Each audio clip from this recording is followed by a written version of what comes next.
Hi అండి, welcome to my channel. నేను మీ కవితాని. Please do subscribe, like and share. ఈరోజు వీడియోలో కేఎఫ్సి స్టైల్లో చికెన్ పాప్కార్న్ ఎలా చేసుకోవాలో చూపిస్తున్నాను. నిజంగా చెప్పనా, కేఎఫ్సి కంటే కూడా ఇప్పుడు నేను చేసే చికెన్ పాప్కార్న్ చాలా టేస్టీ ఉంటుంది, డబుల్ ఉంటుంది. ఎందుకంటే మన టేస్ట్ని కూడా మిక్స్ చేసి ఫ్లేవర్ని యాడ్ చేసి చేశాను. ఈ రెసిపీని ఇప్పుడు మీతో షేర్ చేస్తున్నాను.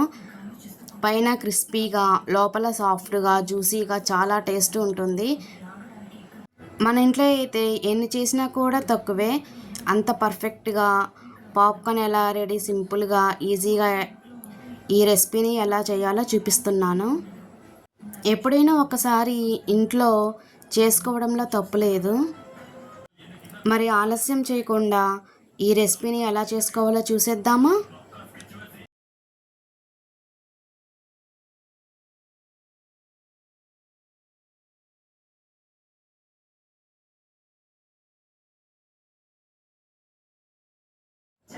అరకేజీ దాకా బోన్లెస్ చికెన్ని తీసుకున్నాను.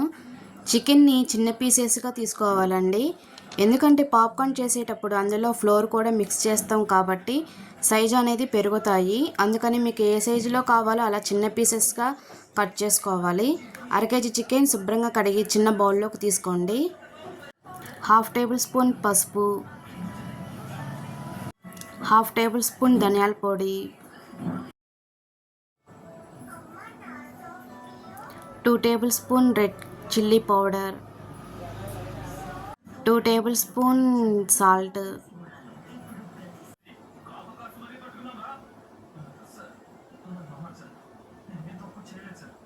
1/2 table spoon mixed herbs, 1/2 table spoon onion powder.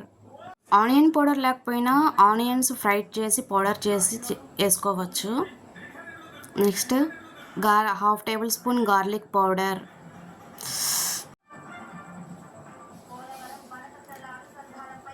1/2 table spoon amchur powder. Amchur powder అంటే ఏం లేదండి, మ్యాంగోస్ ఎండబెట్టి పౌడర్ చేస్తారు.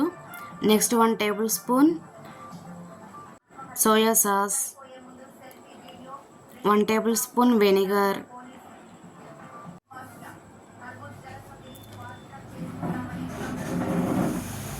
అల్లం వెల్లుల్లి 2 పచ్చిమిర్చి పేస్ట్ని చేసుకొని ఇలా వేసుకోవాలి. 2 టేబుల్ స్పూన్ అల్లం వెల్లుల్లి మిర్చి పేస్ట్. ఇలా అన్నీ వేసుకొని మొత్తం కలిసేలా ముక్కకి కలుపుకోవాలండి, మిక్స్ చేసుకోవాలి. ఇలా మిక్స్ చేసుకొని ఫ్రిడ్జ్లో పెట్టుకోవాలి. కనీసం 2 అవర్స్, లేకుంటే ఇంకా బాగుండాలనుకుంటే 4 అవర్స్ పెట్టుకోవచ్చు. అవన్నీ కలుపుకున్నాక 2 టేబుల్ స్పూన్ గోరువెచ్చని పాలు పోసుకోవాలి. 1/2 టేబుల్ స్పూన్ షుగర్. ఇలా మొత్తం బాగా కలుపుకొని ఫ్రిడ్జ్లో 2 అవర్స్ పెట్టుకోవాలండి. 2 అవర్స్ అయినా, లేకుంటే మీరు మార్నింగ్ చేసుకుంటే ఇలా మ్యారినేటెడ్ ఈవినింగ్ ఫ్రైడ్ చేసుకోవచ్చు. ఇప్పుడు పీసెస్ కోటింగ్ కోసం 2 కప్స్ మైదా, 1 కప్ కార్న్ఫ్లోర్ వేసుకోవాలి.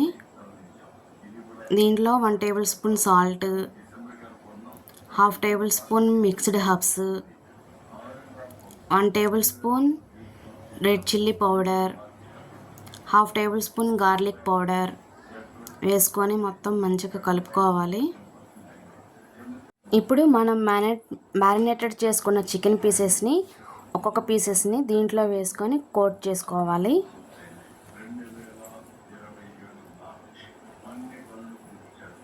చికెన్ బాగా మ్యారినేటెడ్ అయిందండి, బాగా అబ్జర్వ్ చేసుకుంది. ఇలా ఒక్కొక్క పీస్ తీసుకొని ఫ్లోర్లో బాగా రఫ్ చేస్తూ డస్ట్ చేసి కోట్ వేసి, ఇలా ఒక్కొక్క పీస్ తీసుకొని ఫ్లోర్తో డస్ట్ చేసుకొని రఫ్ చేస్తూ ఉండాలి. ఇలా కోట్ చేసిన పీసెస్ను కూల్ వాటర్లో వేసి డ్రాప్ చేయాలి. అలా చిల్లుడు వాటర్లో వేసి మళ్ళీ పిండిలో వేసి కోట్ చేయాలి. అలా చిల్లుడు వాటర్లో వేసి 10 to 15 సెకండ్స్ వరకు ఉంచాలి. అప్పుడు మళ్ళీ తీసి ఈ పిండిలో వేసి కోట్ చేసి రఫ్ చేస్తూ ఉండాలి. చూడండి లేయర్స్గా వస్తుంది అలా చేస్తే. ఇలా అన్ని పీసెస్ను ఫస్ట్ ఫ్లోర్లో వేసుకొని డస్ట్ చేసి రఫ్ చేస్తూ మళ్ళీ చిల్లుడు వాటర్లో వేసి 10 to 15 seconds ఉంచి అగైన్ మళ్ళీ డస్ట్లో ఫ్లోర్ చేస్తే అలా ఉంచాలి. ఇలా ప్లేట్లో ఉంచుకొని అన్ని పీసెస్ని ఒక 10 minutes అయినా అలా ఉంచాలి. అలా ఉంచితే ముక్కకంతా ఫ్లోర్ అనేది అబ్జర్వ్ చేసుకుంటుంది. ఆయిల్లో వేసినా కానీ ఆయిల్ పిండి అనేది సపరేట్ అవ్వకుండా ఉంటుంది అబ్జర్వ్ చేసుకుంటే. చూడండి పీసెస్ బాగా అబ్జర్వ్ చేసుకుంది. ఇప్పుడు ఆయిల్లో వేద్దాము. ఆయిల్ కాగిన తర్వాత ఇలా ఒక్కొక్క పీసు ఆయిల్లో వేసుకోవాలి. ఇలా ఆయిల్లో వేసుకొని ఫ్రై చేసుకోవాలి. పీసెస్ అనేది అలా ఉంచుకుంటే 10 minutes ఆయిల్ కూడా అలా పాడవకుండా ఉంటుంది, బాగా ఫ్రై అవుతాయి. ఇలా గోల్డెన్ కలర్లో వచ్చేదాకా ఉంచుకొని ఫ్రై చేసుకోవాలి. ఇలా కలుపుతూ రోస్ట్ చేసుకుంటూ క్రిస్పీగా రావాలి, గోల్డెన్ కలర్లో రావాలి. ఇలా వచ్చి ఇలా గోల్డెన్ కలర్లో వచ్చిన తర్వాత ప్లేట్లోకి సర్వ్ చేసుకోవడమే. ఇలా చేసుకుంటే సూపర్ టేస్టీగా ఉండే చికెన్ పాప్కార్న్ రెడీ అయిపోయింది. ఎక్స్ట్రా స్పైసీ కోసం రెడ్ చిల్లీ పౌడర్ కానీ పెరి పెరి పౌడర్ కానీ అలా స్ప్రింకిల్ చేసుకొని తింటే నెక్స్ట్ లెవెల్లో ఉంటుంది. టమాటా సాస్ని యాడ్ చేసుకొని తింటే. మరి ఈ రెసిపీని మీరు కూడా ఇంట్లో ప్రిపేర్ చేసి ఎలా ఉందో కామెంట్ చేయండి. Please do subscribe, like and share.